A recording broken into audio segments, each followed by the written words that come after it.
Hey guys, in this video I'm going to cover a couple more of these all-in-one flight controller ESC micro combos. These are 20 by 20 flight controller and ESC boards. The one on the left here is the FuriBee F3 Flytower, and the one on the right here is the FuriBee F4 Flytower. And as the names kind of indicate, they're very, very identical, with the one exception. Obviously, the one here on the left uses an F3 flight controller, and the one on the right uses an F4. You can see the bigger chip there. That's an F4 chip there, and this is an F3. Otherwise, they're pretty much the same all around. They both come from GearBest. They both use the exact same ESCs. They're 20 amp ESCs. They burst 25 amps. They're BLHeli-S using the BB2 chip and are D-Shot 600 enabled out of the box. So the FuriBee F3, or the one on the left, uses the Omnibus F3 target in the Betaflight configurator, and the one on the right, the Flytower F4, uses the Omnibus F4 target and Betaflight configurator. They both use the Betaflight OSD, so they have an OSD chip on the other side. So the Flytower F3 here on the left does have a wiring diagram, and I'll throw that up on the screen here so you guys can see, because none of the pinouts are silk screen on the top side of the board. The same goes for the Flytower F4. All of the pinouts are silk screened on the underside of the board, and I'll put a photo of what this looks like on the screen right now so you guys can take a look at it, because it's obviously you can't see on this side, and it's pretty hard to come out in video, so I took a photo of the underside of this board.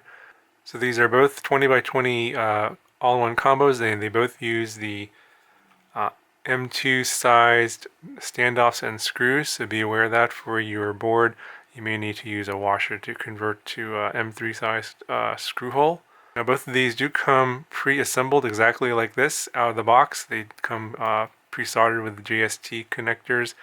Obviously if you want to go to an XT30, you'll have to desolder them and put XT30 connectors on here.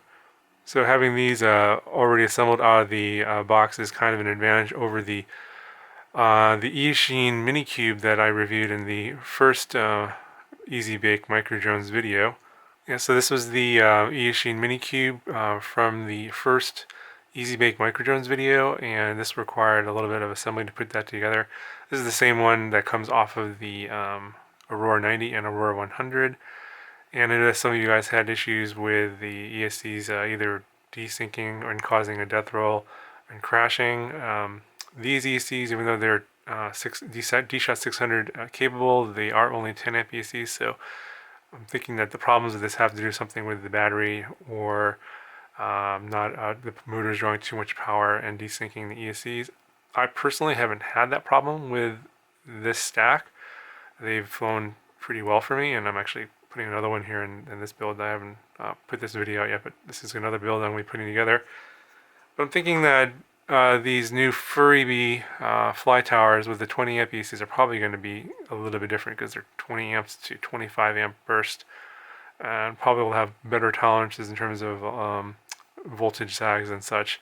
But we'll have to see in the testing. I'm probably going to also put a better connector on here, because I'll be using these on bigger motors, like probably 1105, 1106 motors. That'll be drawing a lot more current that these GSTs probably won't be able to handle. Anyway, so if you guys are looking for an alternative to the eSheen Mini Cube 10 amp ESC flight controller combo from that first Easy Bake Micro Drones video, I think these two are a pretty good choice. The F3 one here on the left is about $48, and the one here on the right, the F4, is about $60, and it comes already assembled.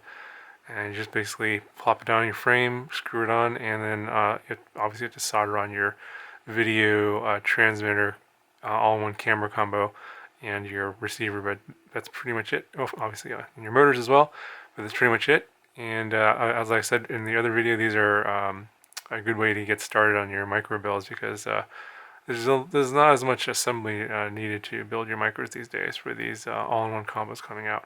Anyway guys, I hope you liked this video. Let me know if you guys have any questions, and I'll talk to you guys in the next video.